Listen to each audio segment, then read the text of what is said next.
Well, I would say this. First of all, I think leadership does set the culture. We've done cultural change work for years, focusing on culture as its thing. The most powerful work we're doing now to affect cultural change is to change the leadership system in an organization. If you can work the leadership system, culture changes dramatically. So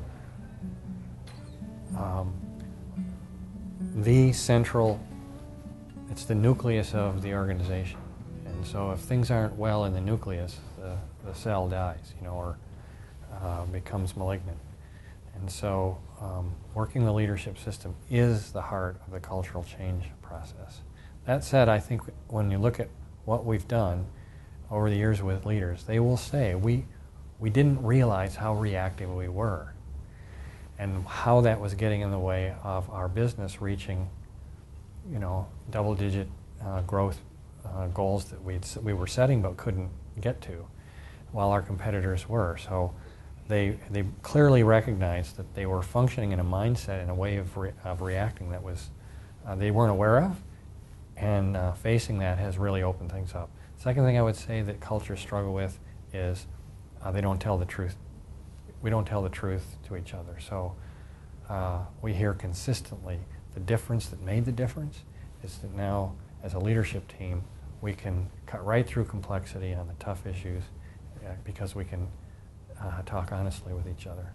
I think it comes down to love and fear, really.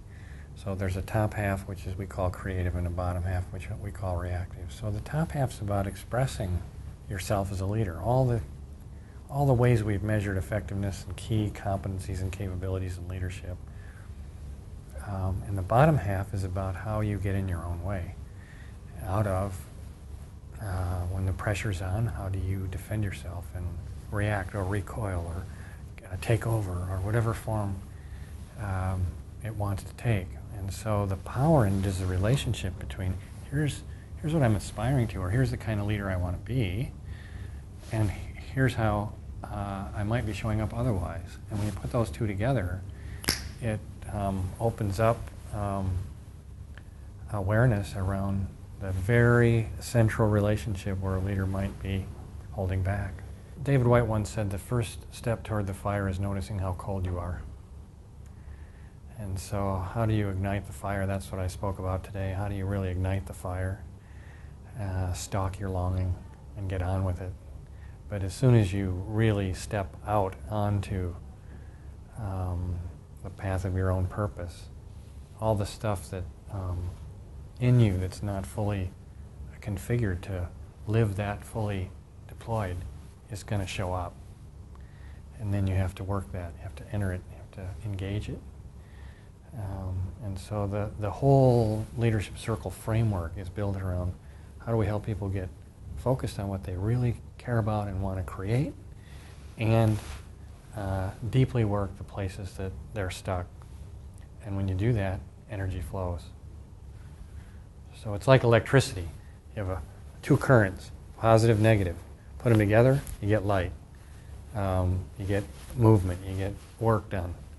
Separate from either end, either pole, you get no flow.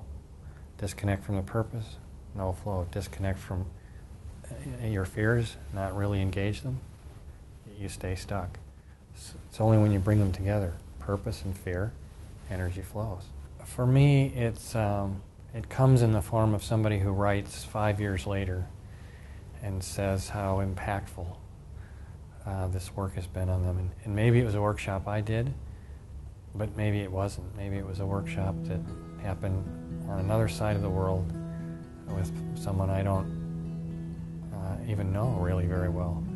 So to have the work spread globally and have it impacting is really, it's very moving. It is the vision that I set out for. I didn't know what form it would take, but I wanted to make a contribution in the area of consciousness. I wanted to play a role there, and so it's happening.